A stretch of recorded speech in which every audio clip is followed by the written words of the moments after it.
like hit me, she'll try to hit me, and I gotta like dodge her. Cause if she hits me, Did you say the hoes are laughing? Yep. So the audience are a bunch of hoes? Yep.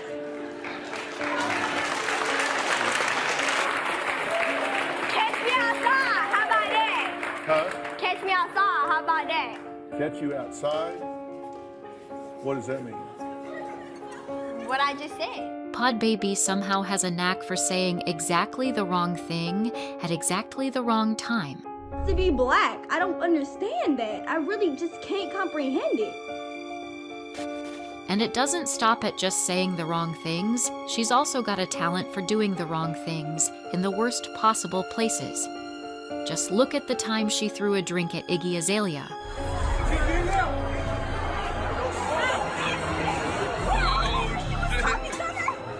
When people look at Bhad Bhabie, they often just see a reckless, poorly raised young adult, and maybe she is, but behind the headlines.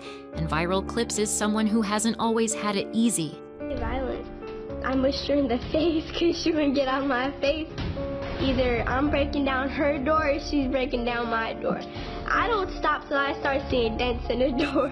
From a turbulent childhood that began with her parents splitting up when she was just 3 months old, Bhad Bhabie hasn't exactly had it easy. When she was 5, her mother was diagnosed with breast cancer and had to undergo treatment, leaving Danielle to stay with her grandmother. Thankfully, her mother recovered, and in 2016, she managed to get Danielle an appearance on Dr. Phil. Neither of them could have known that this moment would change the course of their lives forever. Everything has to be Barbara Ann's way or no way. She'll go after me. Like if I tell her like hit me, she'll try to hit me and I gotta like dodge her. Cause if she hits me, I'm giving it to her. On the show, nobody could have expected the level of rawness, audacity, and vulgarity displayed by Danielle on that stage. She cussed at everything, called the audience a bunch of hoes, used words that you wouldn't want to hear from a 13-year-old. That's what I always do and they never catch me. Ain't nobody gonna catch me. Because you're too streetwise? Yup. And all these hoes laughing like something funny. She's talking about the audience, that they're laughing at her. Did you say the hoes are laughing? Yep. So the audience are a bunch of hoes? Yep.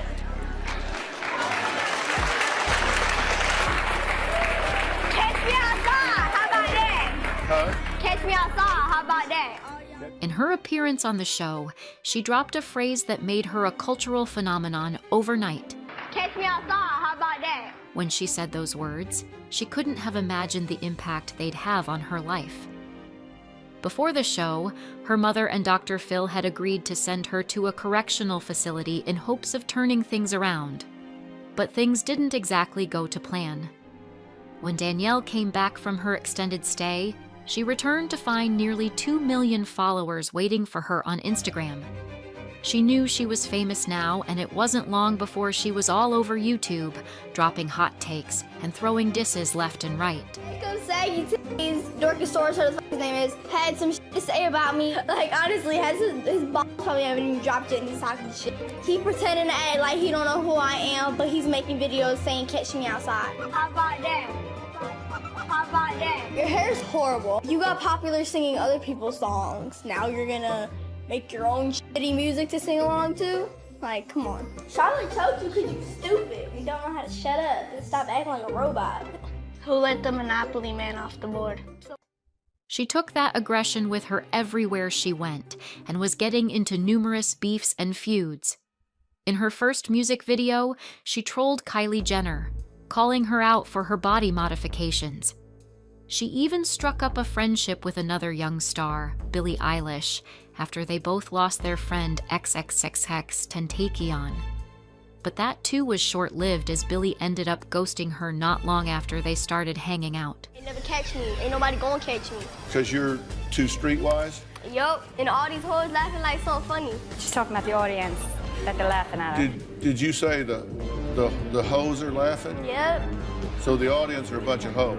Yeah. Catch me outside, how about that? Catch me outside, how about that? As if all that wasn't enough, her years of drastic body modifications brought accusations of blackfishing, She darkened her skin, wore box braids, and sparked backlash for what many saw as cultural appropriation. Look at that cultural appropriation. Just ignore it because it's ridiculous. It really is. You cannot act the color. Do not tell me I'm acting black because I'm not. I'm acting whatever you want to call it, urban. I don't even have a name for it. I just call it. Then came her 18th birthday, when she crashed OnlyFans by raking in millions within hours of joining, only to have her private content leaked to the world not long after. She's brawled with rappers, traded insults with Disney stars, and in 2024, she publicly accused her boyfriend of slamming her to the ground, posting the evidence for everyone to see.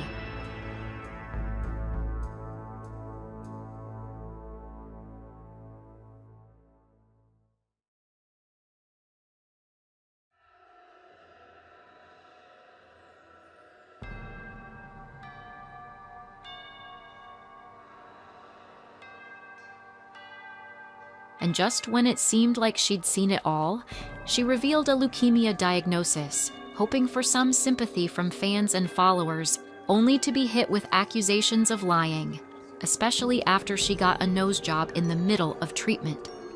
This is no scripted soap opera. Nobody could possibly script a life nearly as dramatic as Bhad Bhabie's life. It's often too real, too raw. It's a life so chaotic, it's kept the internet hooked and horrified for nearly a decade. To get the full plot of Bhad Bhabie's story, we have to rewind to where it all began. To a kid who didn't just chase clout, she wrestled it to the ground and made it her own. Danielle Bregoli was born on March 26, 2003, in Boynton Beach, Florida. It is a sun-bleached slice of suburbia where palm trees and strip malls hide the kind of struggles that don't make it to postcards. Her parents, Barbara Ann Bregoli and Ira Peskowitz, were already split up by the time she was out of diapers, leaving her with her mom in a home that felt more like a battleground, as they constantly were in disagreement. In 2007, Danielle's mom was diagnosed with breast cancer when her daughter was barely 4 years old. This meant that she wasn't able to look after her daughter properly when she started treatment.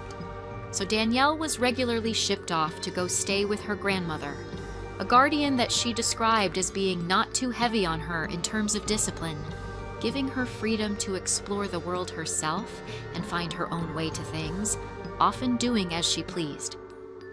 After that early taste of freedom, or at least a semblance of it, Danielle never looked back again. After her mom's cancer went into remission, she became an integral part of Danielle's life once again. But even her presence couldn't stop something so terrible from happening to her daughter. Not a lot of people know this, but I also went through some real terrible things that nobody in my family knew about from the ages of 3 to 6. And that really was the reason that I used to act out. I was bad. I dealt with something that I didn't understand. I was so young. How could I understand? I dealt with a lot of things. Like, one thing that was just real terrible. And that is the reason why I used to act out. Danielle explains that she went through some really terrible things as a child aged 3 to 6. Things that she couldn't understand or make any sense of at that age. And worst of all, almost nobody knew about it. She had no confidant and had to carry all that weight of experience from her childhood alone. She also blames the event for her constant negative behavior, saying that she was seeking attention by acting out. But quickly, the evidence of her childhood traumas left an imprint on her early life. She was in a school for gifted children and would only remain there until her 3rd grade, when she would eventually be kicked out because she struggled to meet up. Then her mother moved her from the school for gifted children to regular public school. But she didn't last long there, as she kept getting into fights regularly, causing her to change schools again. This time, she is sent to a center for at-risk teenage girls. I went from being in the gifted program up until 3rd grade. 3rd grade, they said I was acting out too much, that my mom had to pull me from the gifted program and put me into a regular school. She then put me into a regular school. The regular school said she's fighting too much, we can't have her here. Then after that, took me out again, put me in PACE, an all-girls school. By the time she was at PACE, an only girls' school, Danielle had gone from being in a school for gifted children to now being in one for at-risk teenagers. That was a quick degradation in the quality of her life, and it affected her real bad. Because it was during her time at Pace that she met with Xanderlyn, who she became best friends with shortly after. Xanderlyn wasn't the best influence for Danielle at that point in her life, as she later revealed in an Instagram Live video. I met Xanderlyn at Pace. That was when I got into the scene, got into hanging out, got into smoking, got into just being bad. Xanderlyn she was not a good influence. It is not rocket science to assume that a girl you meet at a school for juvenile delinquents wouldn't be the best person to take life lessons from.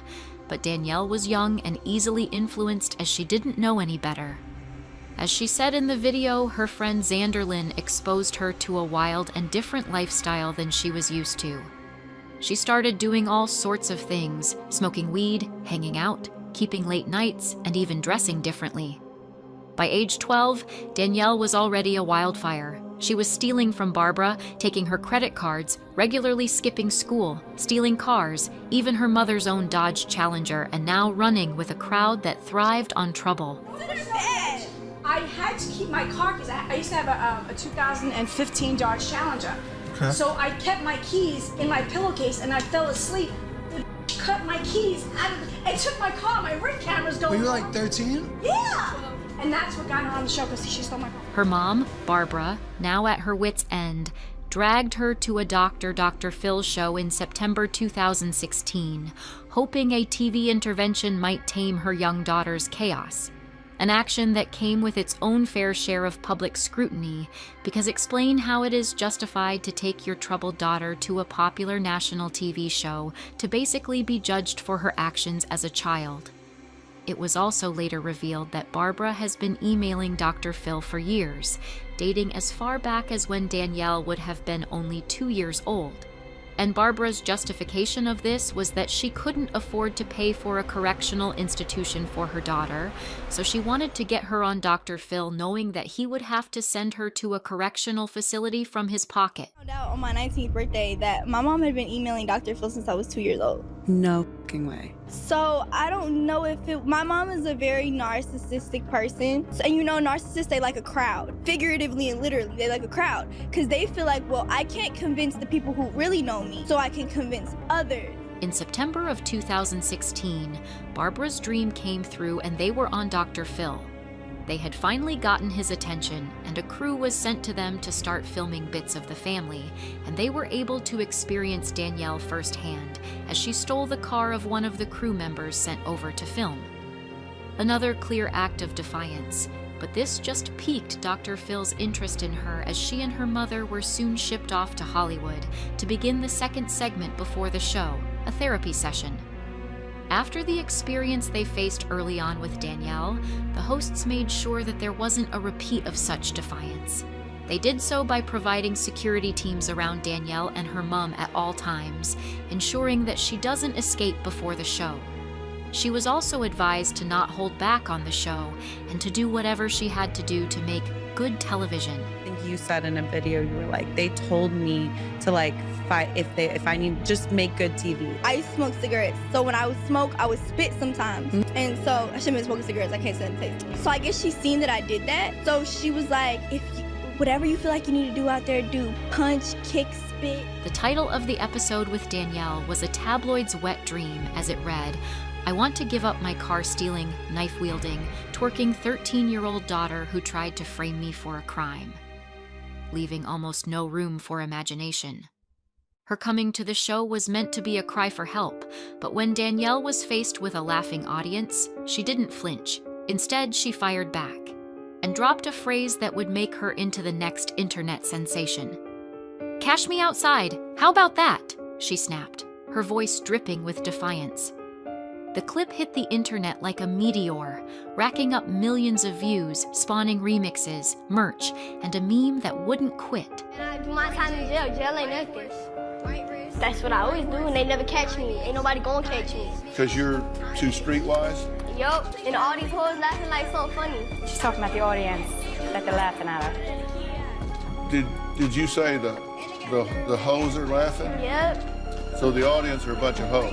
Yeah. Catch me outside. How about that? Catch me outside. How about that? Catch you outside? What does that mean? What I just said. That moment was more than viral.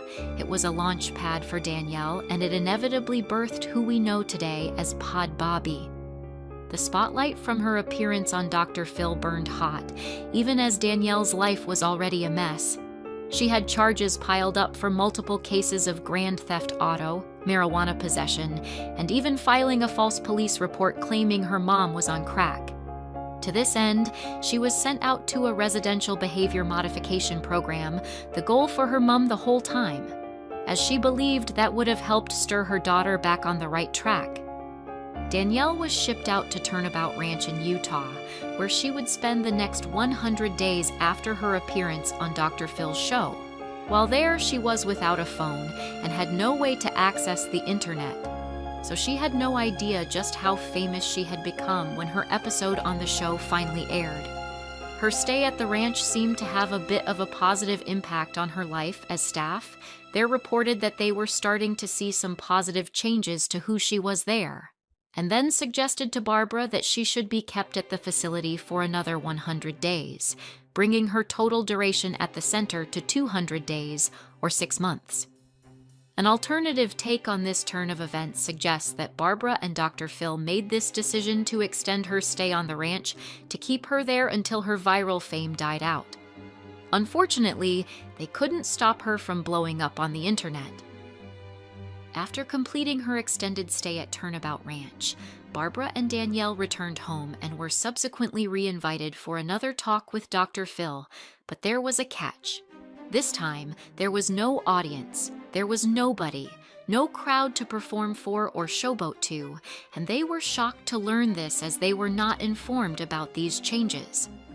Their second appearance on the show was less dramatic than the first, especially as Dr. Phil already knew what to expect from the duo. They come back for a follow-up. They walk out.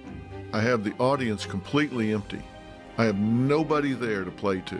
And they go, "What? Well, where is everybody?" I said, "Well, you don't need anybody. We're just here to talk and, keep things rolling, right?" And they were dumbstruck. There was nobody there to showboat for or play to, and that was like a 15-minute interview. They had nothing to say. You've gotten a lot of attention on the internet since you were here. Is that a good thing or a bad thing? Both. What's good about it? Well, I guess what's good for you is I made you just like how Oprah made you. You were nothing before I came on this show. Thank you for that. No problem. Are you going to pursue kind of a internet image? Yeah, I guess so. As long as it doesn't interfere with who you really are. Of course. You have to admit, he helped you a lot. If it wasn't for if it wasn't for his money, you can't say it wasn't for. Although Danielle tried to bait Dr. Phil by saying she made him who he is, that he was nothing before she came on his show, he managed to keep his cool and just go on with the interview. While there might be some truth to her claims in terms of the number of views she got him, it is just silly and ignorant to suggest that the 160 million views she got him from her appearances on the show made Dr. Phil who he is today. If anything, the reverse is the case. Danielle was a nobody until the Dr. Phil appearance made her into a viral internet sensation. After spending over 6 months at the rehabilitation ranch, Danielle's mom still tried her best to stop her daughter from finding out who she had become on the internet. She prevented her from going outside for the first few days and also restricted her phone usage. But it wasn't before long that the cat jumped out of the bag. Danielle went to her estranged Instagram profile to dust off cobwebs as she had been away for months on end, only to find out that she had gotten close to 2 million followers on the platform. Her mind was blown. While adapting to her newly found fame, Danielle accidentally leaked her phone number, and usually that's a bad thing for most famous people, but it worked out for good here as she got a call from a stranger, a guy named Adam Kugler. He was a talent manager, and he was looking to help her cash in on this new break she got. Was like, oh, okay, well, I want to fly you to LA. He's like, you have an opportunity to make money. Like promotions and stuff. Everyone thinks you're just a badass little kid. Nah, you can end up being something, like make something out of this. Don't go out sad like that. Next thing she knew, she was on a flight to LA, and within a week, There was merch being sold as she tried to make the most of the Cash Me Outside era. She also made numerous appearances on a number of shows, from Logan Paul's show to David Dobrik's blog. She was suddenly all over YouTube. Her face on almost every video thumbnail, it was as if she had taken over the world. The Catch Me Outside girl? Yeah, she's like the new internet meme. She's so big. Catch Me Outside, how about that? Yeah. You calling me a liar? That's from Drake and Josh. And you go, I'm not calling you a truther. You think that's catchphrase? Come on, catch me outside. How about Yo, there she is. The legend. How are you? Faster, all right. While all of that was great, it was barely sustainable, and her manager, Adam Kugler, and his team were well aware of this. They knew she had to do something else before the hype started to die off. I mean, there is only so much that one can do with a phrase like "cash me outside." And before long, it finally clicked: music. That was going to be the next big thing for Danielle, who now went by Bhad Bhabie. Bhad Bhabie's new fame and marketing success made her a huge wave in the entertainment industry and even outside of it. As soon enough, her estranged father, split up with her mother when she was only 3 months old, suddenly resurfaced and tried to put a stop to all that was happening to his young daughter. He said that she was being manipulated by her mother and being used as a cash cow. Because she was only 13 years old at this time, and she already had this incredible fame that resonated with teenagers worldwide, she also had a booming business line thanks to her new manager. But Ira was neither moved nor impressed by all this. For him, he wanted her to experience a normal childhood first. All of the fame and money could come later, but he was insisting on her living the regular child life first. She's a victim of exploitation. She's being exploited as a child. Danielle needs to go to a program. If it takes 6 months, a year, 2 years with inpatient care for mental health, for substance, for all this stuff, I want to send her there. And when she gets better, because I truly think that she can get better, then she has an opportunity to be a child and she could live in our home. We would be a normal family that's here, and there would be no craziness, no social media, no LA trips, and Danielle would be in our house with us and our boys. Obviously, not all the adults in Danielle's life agreed with Ira on the matter. In fact, everyone else seems opposed to the idea. Nobody thought it was a reasonable path to follow, not Barbara, not the new manager, and definitely not Danielle herself. It seemed like Ira was the villain here. Eventually, the case was settled in a court after Ira filed a petition to get some decision-making rights in his daughter's life. But he ended up losing all rights and was now free of child support payments. The judgment was reached after a long and very public battle in court that took its toll on Bhad Bhabie. I wish I would wake up one day, be right in my same house in Florida, and jump right back into my same life. Everybody who didn't want to be around but was supposed to, now they want to come around. You didn't want to do for me when I was a baby. I was an innocent baby, 3 months old, and you up and left my mother for a stripper. But after the whole parental fiasco was over, Bhad Bhabie could now focus on what was important to her, which was what to do with her newfound fame. But by mid-2017, she was in court again, this time pleading guilty to several charges in a Florida juvenile court, and was sentenced to 5 years of probation. During her sentencing, she burst into tears as her father read a prepared statement to the judge. Quote, "I'm afraid of what she's being pushed into and who's profiting from it." The headlines after the court sentence screamed, "Troubled teen," but Bhad Bhabie saw a different story altogether. She and her team saw this as an opportunity for her to flip the script. She didn't just want to be a meme used for jokes and fodder for the internet. She wanted to be seen as a serious person, a person of interest. So she dove into music, headfirst signing with Atlantic Records at the age of 14. Her first single, These O, dropped in 2017, and it was an instant success, charting on the Billboard Hot 100, thus making her one of the youngest female rapper to hit the Billboard Hot 100. The success wasn't a fluke as many tried to claim, saying it was big because she took a jab and threw disses at the 2017 hottest girl in the world, Kylie Jenner. Also adding a caricature of Kylie in the debut music video, where she is seen getting injected with lip fillers and hip fillers, but Kylie took the high road and chose not to respond. This would encourage Bhad Bhabie to go on and take several unwarranted shots and other celebrities as her career progressed. To prove that she actually meant business, she dropped her second single off her incoming mixtape. The song, titled High, cemented her as a legit artist and not just a viral fluke. And her new record deal with Atlantic Records meant that the success could and would be replicated. Bhad Bhabie was out here, turning chaos into cash, building an empire from a single soundbite. But the road from Boynton Beach to Billboard wasn't paved with roses. It was mostly lawsuits, feuds, and a whole lot of hate and shade. The legal troubles hit hard and fast. Early 2017, Danielle was caught on camera with a couple of friends swinging at a young woman outside a Florida bar, the kind of reckless move that kept her name in the news for all the wrong reasons. Charges for that one got dropped, but the hits kept coming. Some girls in a fight.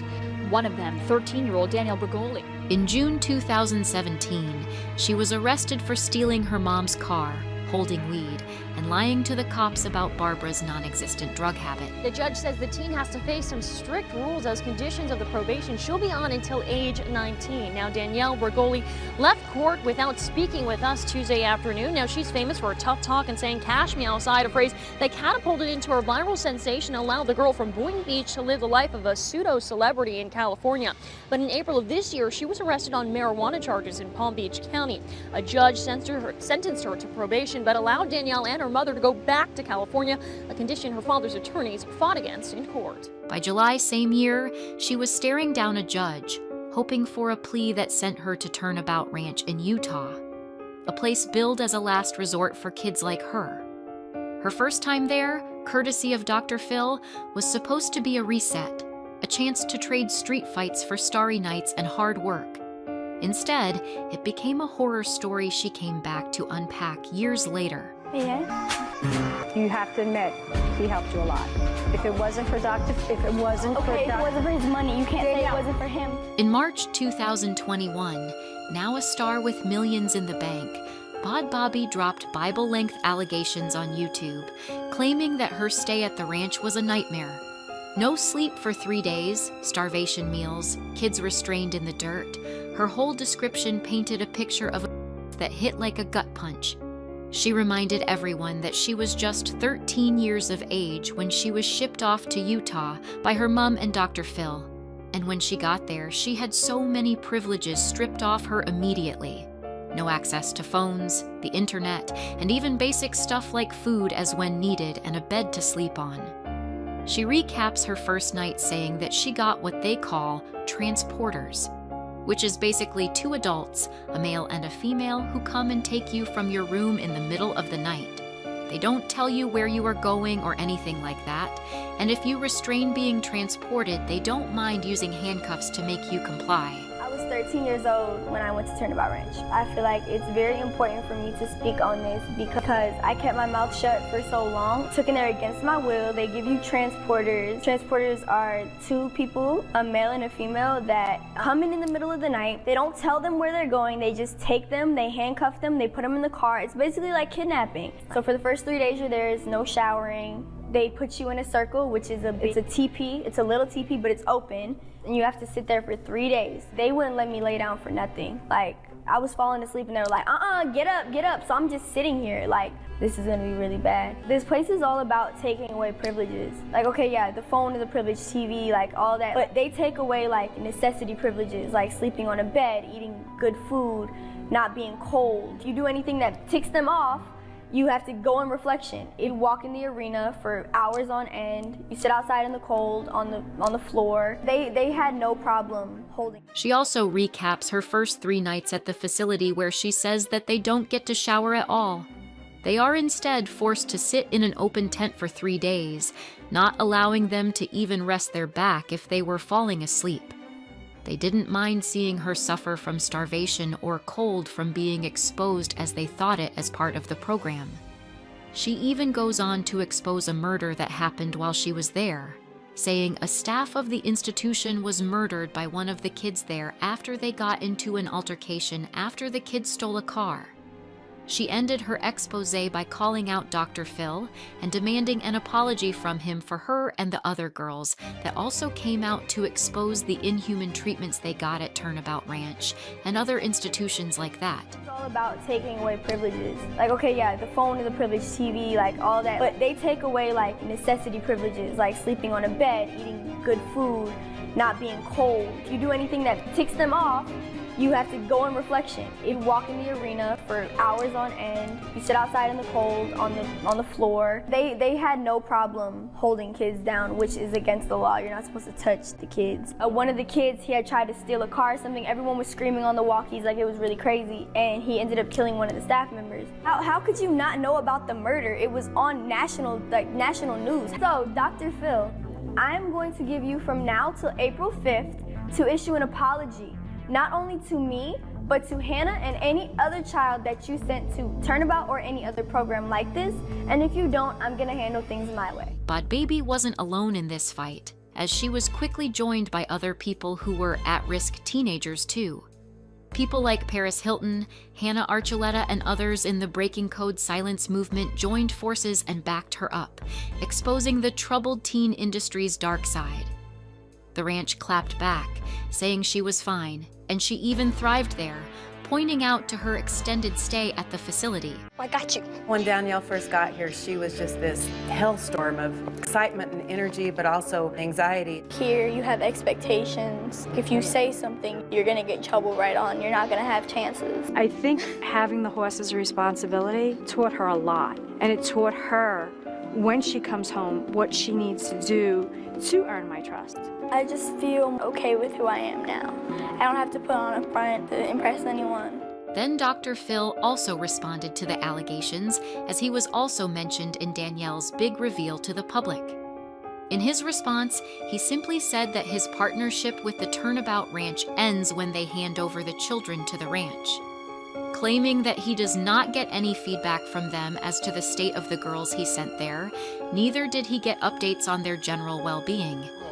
You know, she went to Turnabout 4 or 5 years ago, and she had a bad experience. You know, obviously I would hate that. We'd be sorry about that, but we don't have anything to do with what happens with guests once they leave the stage. I mean, that's between the guardian and the parent and whatever facility they go to. So we're not involved in that. We don't have any feedback from them. So whatever happens once they're there, that's between them and the facility. I assume she had a problem. She filed a complaint with the proper authorities or something 5 years ago. So I really don't. But this act to shy away from any responsibility by Dr. Phil only made Bhad Bhabie more furious.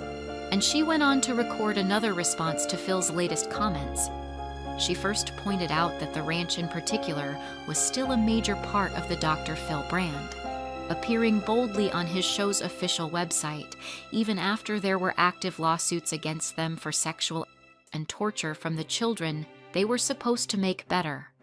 She also called out the BS on Dr. Phil's claims that he did not know what happened to the girls nor get any feedback from the ranch, saying that her mother signed a consent of release form to send updates from the ranch directly to his show, a claim to which she brought proof of. This ranch is still listed on your website after a lawsuit about and a lawsuit about torture. He just said he's not involved in any treatment facility I go to. Are you nuts? My mother signed a consent of release of information to send progress reports directly from Turnabout to the Dr. Phil show. So when you say you don't have any feedback from them, that is not true. Lawsuits were filed, accusations were made, and eventually some form of settlement was reached by all parties involved in this saga. Whether all allegations were true, we don't know. Was there some trauma for the girls that went to these facilities? Most likely. The whole drama ended up as another scar, another reason the world couldn't look away or move on from Bhad Bhabie. While the ranch drama simmered, Bhad Bhabie was out here building her brand. Her music career took off immediately and was a huge success. After following the drops of her first 2 singles by a mixtape, titled 15, she proved to her doubters that she was here to stay and for good. The success of her mixtape followed 7 tours, where she nailed performances and got crowds of people screaming her name.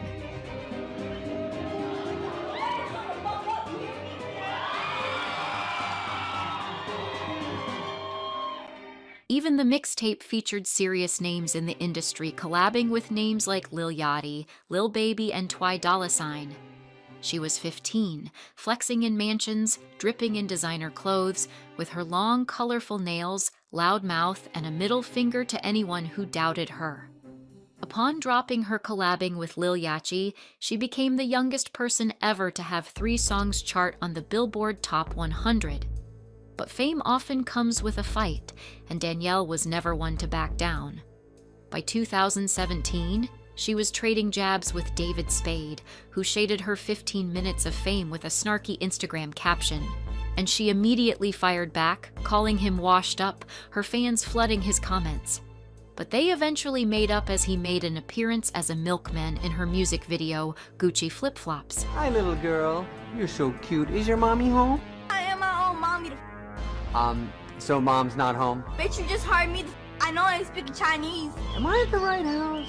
Yeah, you must have the wrong house. What you got going on? With your ugly ass milk trying to poison me and shit. I don't know where the fuck you got their milk from. Definitely ain't I no cow. I'm gonna go and come back. She's adorable. Then came Billie Eilish in 2018, a friendship that seemed tight until Billie ghosted her after XXXTentacion's death. Bhad Bhabie says that after the death of XXX, who she was close to, as well as Billie came over to her house and they spent the whole day indoors, listening to his music and crying together. Listen to my DMs, yes, but yeah, so we have been texting, you know, FaceTiming, and then unfortunately the first day we met was the day that X had passed. We linked up, we were like, all right, well, we just both lost him, so let's. You were both close with him. Sorry. Yeah. But you got to bond over that in a sense. You were there for each other. That's great. Yeah, that's what we did. We just sat and listened to his music all day and cried. We did go to Wingstop. They had also taken numerous pictures together, and they seemed to have an unbreakable bond. Well, at least until the bond truly broke and Billie actually stopped talking to her, possibly due to her nature of oversharing and Billie's different career trajectory. Danielle aired it all out online. She seemed a little hurt, but her words were unfiltered, proving even her heartbreaks were content. I think I'm friends with Billie. I don't know if Billie's my friend. Every time I DM her and give her my number, she just doesn't text me, so I don't know. I mean, I guess that's what happens when bitches get. Then came her music beef with Iggy Azalea, who caught a cup of water to the face at a club after dissing Bhad Bhabie's show. The beef started when Iggy got dissed on a Bhad Bhabie's track titled Hi Remix. At the end of her verse, Bhad Bhabie went off on Iggy, saying she was washed off and all sorts of things. And Iggy responded subtly in an Instagram comment saying, "Who even goes to a Bhad Bhabie show?"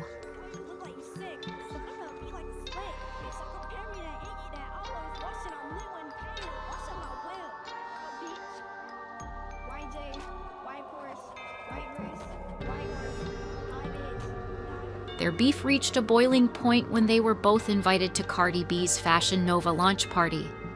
Bhad Bhabie was already at the venue when Iggy walked in, and as soon as she noticed Iggy, she grabbed a cup of water and tossed the contents of the cup towards Iggy, causing uproar in the venue and a lot of drama after that.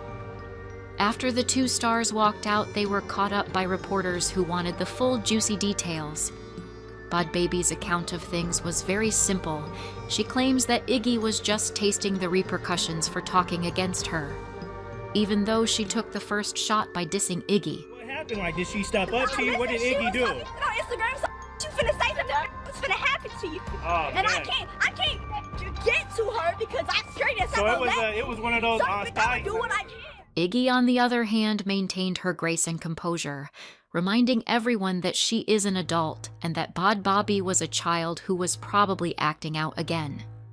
She answered questions from the reporters asking her if they threw hands, to which she clarified that Bhad Bhabie was a fair distance away from her and she wasn't able to come close enough to hit her.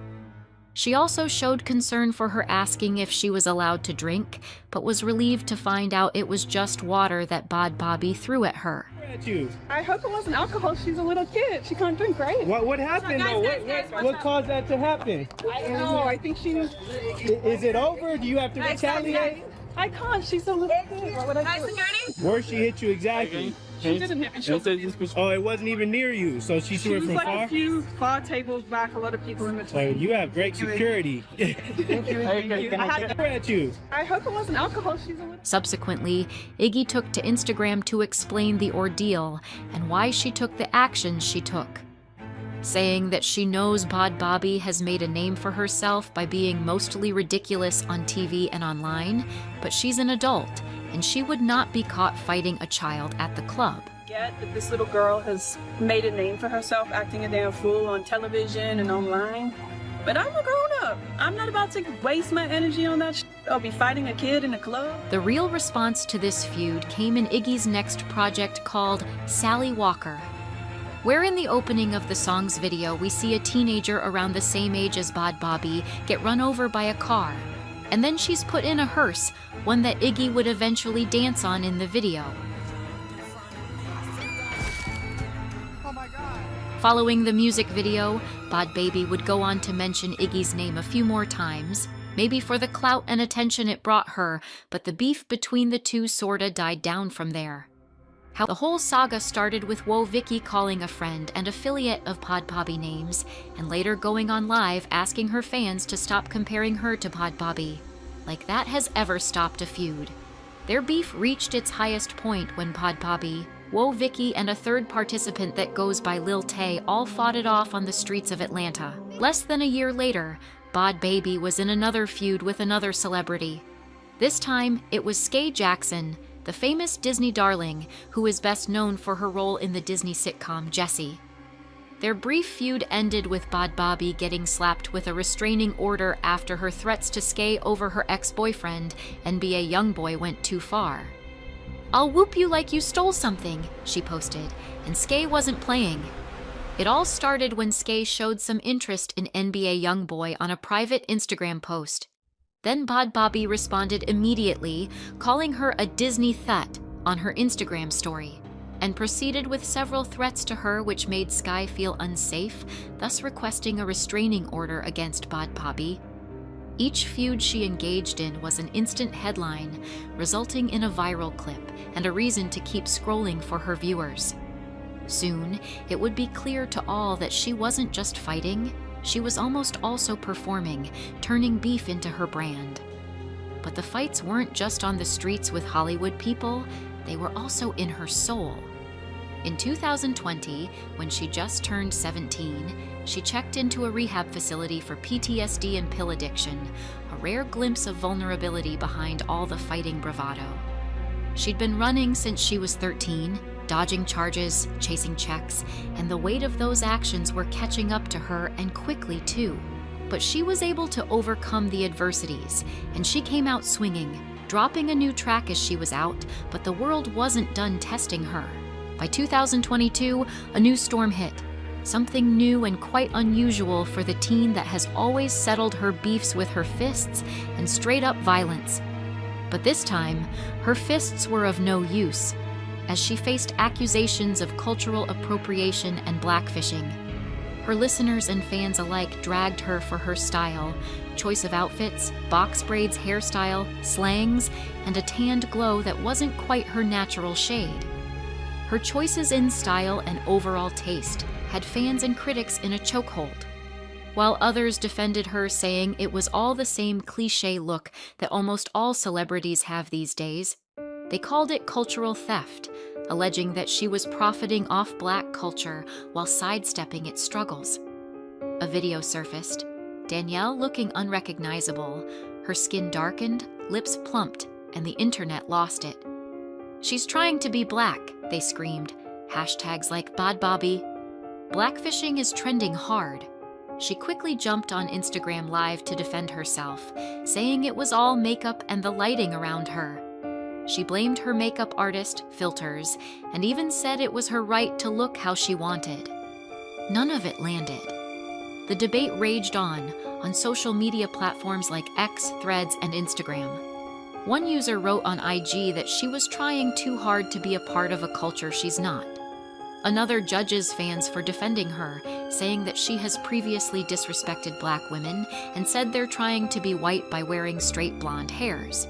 Many were split, some writing for her, others turning their backs. And it remained so until she went on Instagram Live again and dropped a career-ending statement. First, she compared herself to Tarzan. Y'all say that I try to be black because I grew, or maybe a reason of me trying to be black because I grew up in the hood. Tarzan, right? The story of Tarzan. Then she went on to ask one of the dumbest and honestly riskiest questions, when she said, "Who would want to be black?" And the internet immediately erupted, people calling for her head and asking that she should be canceled. Who wants to be black? I don't understand that. I really just can't comprehend it. Her ignorant statement caused so much outrage as people asked that they bring her back to Dr. Phil and lock her in there. Another fan said she'll never forget what she said, and then put side-by-side comparisons of her previous pictures and what she looked like now, clearly showing the difference in skin tone and style. After the backlash became too much for her, she finally decided to apologize for her statements, seeing that people were now taking it out of context. Firstly, she issued a written apology again on Instagram, apologizing to anyone who was offended by what she said. It read, and then followed it up with a video also addressing the issue. So all I said was, who wants to be black? Meaning, like, who are you talking about? Like, for example, if someone said, oh, you want to be like, you want to look like her so bad, you would be like, who want to look like her? Not meaning, oh, it's bad to look like her. The apology was received by everyone differently, with one user appreciating that she is trying to be a better person and be more mature for at least trying to make amends for her actions, but others were not so graceful with her apology, with a user named Gabby saying that she would be more inclined to believe Bhad Bhabie's apology if she didn't keep up with the look that suggests she's appropriating black people's culture, referencing her layer edges, nails, and her way of speaking.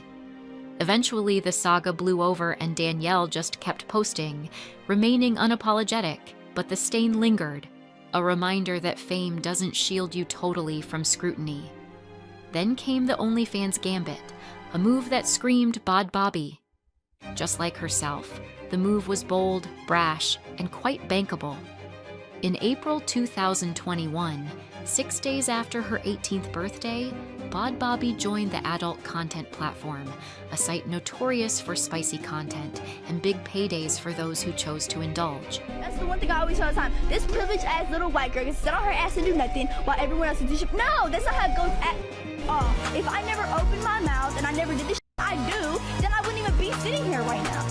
Bhad Bhabie just shattered a record on OnlyFans. At 18 years old, she made over $1 million in just 6 hours after starting her account. Did you say the hoes are laughing? Yeah. But she didn't just join the platform, she immediately dominated it, pulling in $1 million in just 6 hours.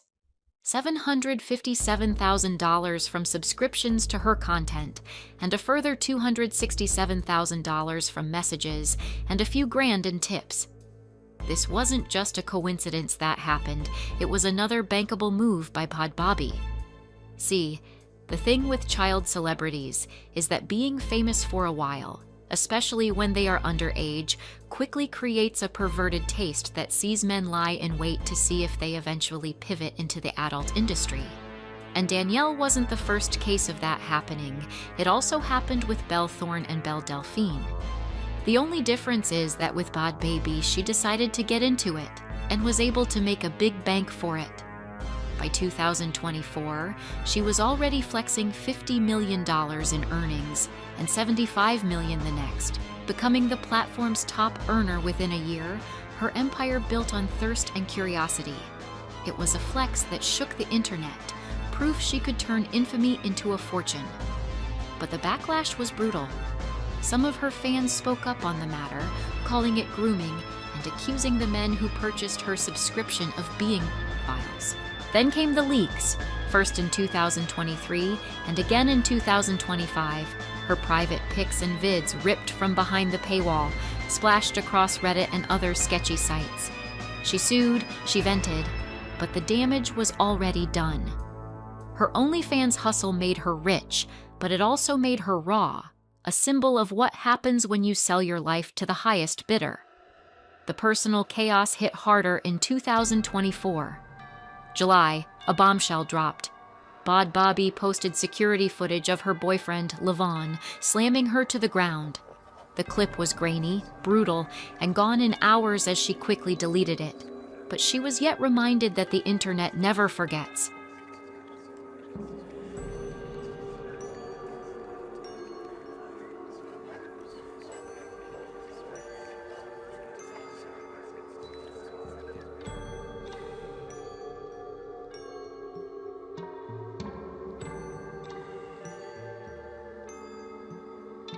Fans flooded her comments showing concern for her well-being, but others sniffed the video as another clout-chasing attempt, accusing her of staging it for views, trolling her with her famous catchphrase.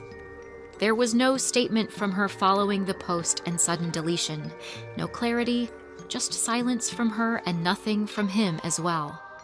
It was a crack in her armor, a moment that showed the girl behind the persona, caught in a cycle of love and pain. The news churned it over, but the truth stayed murky, another wound in a life lived loud. As if that wasn't enough, November 2024 brought the biggest shock yet. Bhad Bhabie revealed she had chronic myeloid leukemia, a blood cancer tied to her recent weight loss. She posted on Instagram, shutting down rumors, insisting she was fighting. The internet, true to form, didn't buy it. Gossip blogger Perez Hilton led the charge, hinting she was faking it for sympathy. I'm slowly gaining it back, so stop running with the worst narratives. And that's all she had to say. She did not share if she is now cancer-free. She did not reveal what kind of cancer she had or might still have. And, yeah. I'm gonna say it. There is also a possibility that she might have pulled a Lil Tay. I don't know if she's lying. I'm not claiming she's lying. I'm just knowing how these types of people operate. I wouldn't put it past her to do something like this for attention. Her mom, Barbara, hit back hard, waving medical receipts and calling out Perez for his lame remarks. Pretty heated right now. And I'm pretty heated at Mario, aka Perez Hilton, for going on YouTube and talking about my daughter releasing on her Instagram story about her having cancer and saying he wouldn't pass it by her that she was making it up and quote unquote pulling a Little Tay. Okay? How dare you, you little vile piece of shit, say my daughter will lie about something like that. Then came the kicker. In early 2025, mid-treatment, she got a nose job, breast implants, and more, swearing her doctors gave the green light. "I can still look good," she snapped at the haters, but the backlash was vicious. Everybody who's been around me since I'm 15, 16 knows I've been begging to get my nose done forever. Like, not begging, but I literally, because I do my own thing, but literally been talking about getting my nose done forever, and it took me so long to actually do it. I literally am 21 years old battling cancer. If you don't think I'm gonna live my life to the fullest and do everything I want to do without a care in the world about what you, or the next you got to say about me, I'ma do me, like always. I'ma always speak my truth, always. One user commented saying she's got her priorities all wrong, while another said that she was lying about having cancer since she could show proof of the nose job, but not a shred of evidence that she actually had cancer. Others users just showed her love and support, saying she could do whatever makes her feel better and lifts her spirits. It was Bhad Bhabie at her core, defiant, divisive, and daring the world to judge her. Her history of lying and being an unhinged loudmouth caused people to trivially doubt her cancer diagnosis and overall well-being, showing how eroded her public reputation was and how badly it needed fixing. Bhad Bhabie turned her 15 minutes of fame to another 15 minutes and another 15, building an empire worth tens of millions of dollars off the viral clout she got when she was just 13. Almost a decade in, and she is still only 22, while she has achieved a great deal and also learned a great deal. She recently reunited with her estranged father, Ira, and even let him see his grandchild. She has not let her troubling childhood dictate the life that she lives, and is also trying to make amends for her previous excesses. Last year, she launched a $1.7 million scholarship fund, giving the opportunity to over 1,000 students to fund their trade dreams. These are signs that she's trying to be better.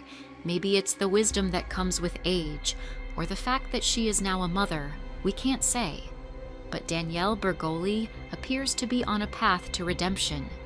The question now is, would she follow through and become a new person, like when she first adopted the name Bhad Bhabie? Or is she going to let another petty squabble draw her off course? Only the future can tell.